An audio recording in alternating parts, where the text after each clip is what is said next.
Coucou les filles, j'espère que vous allez bien. Aujourd'hui, on a encore changé de décor. On est dans mon sous-sol. Il y a un bazar. C'est là où je fais tous mes travaux de couture, de peinture. J'en mets partout.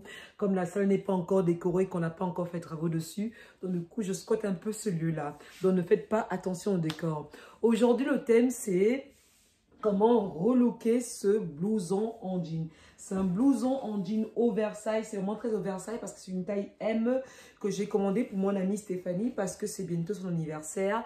Donc, je voulais la customiser. Pour l'instant, je n'ai pas encore d'idée. Donc, au fur et à mesure, je vais découvrir avec vous.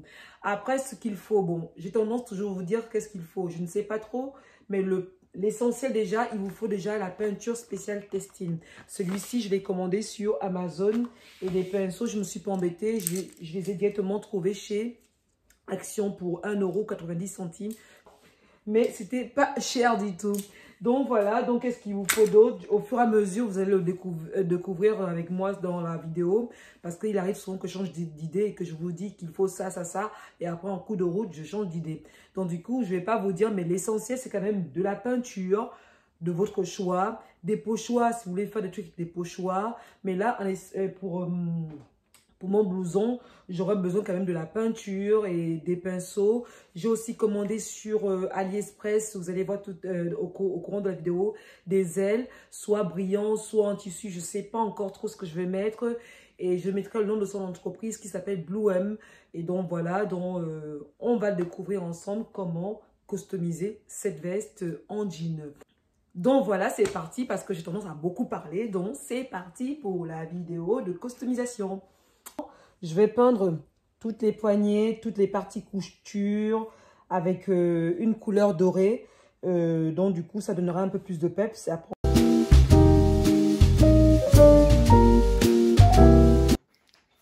Donc voilà les filles, j'ai peint en dorure les poignets, les bords de poche, ainsi qu'au niveau des épaules, ce que ça donne ça. On va laisser sécher. Entre-temps, je vais peindre aussi la poche en blanc parce que je mettrai un petit message personnel pour ma Steph.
Ma veste est pratiquement terminée.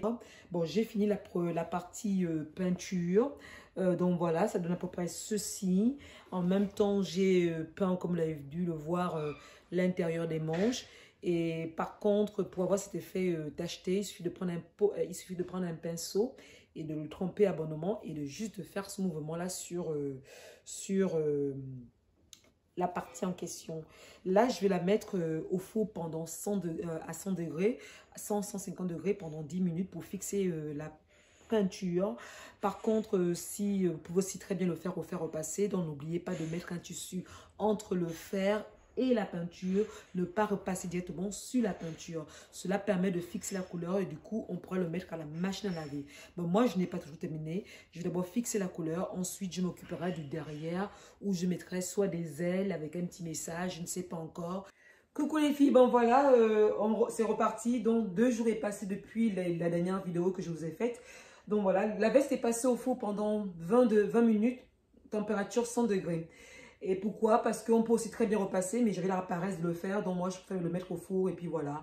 Et entre-temps, après on l'a lavé, je l'ai lavé à température 30 degrés. Et ensuite, j'ai repassé sur les parties, j'ai repassé de nouveau, mais plus rapidement sur les parties peintes, en mettant évidemment un torchon dessus pour l'instant. Plus tard, on pourra enlever le torchon, mais pour être sûr de ne pas faire des bêtises, j'ai préféré faire comme ça. Donc, la veste est là. Elle est étalée. Vous voyez, vraiment, ça donne bien. Maintenant, on va passer à la partie thermocollant. J'ai acheté les tissus. Il y a une partie que je vais coller, une partie que je préférerais coudre. Voici ma petite veste et voici mon bazar que je dois coller dessus. Donc, soit je le mets comme ceci. Je vais plutôt privilégier cette option-ci. Donc, voilà, les lettres se collent. Mais par contre, ça aussi, on peut très bien le coller. Mais par prudence, je préférais le coudre les ailes. Au moins, comme ça, je suis sûre que ça tiendra dans le temps. C'est parti!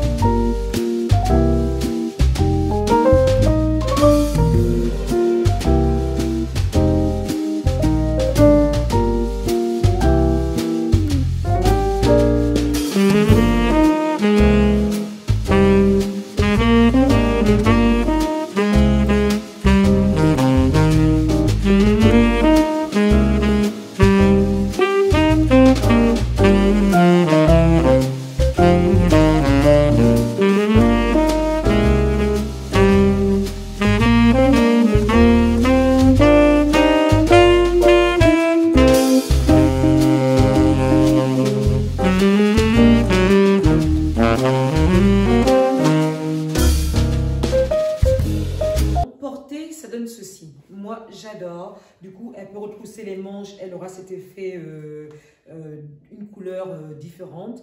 Et je sais pas vous, mais moi, j'aime vraiment mon boulot.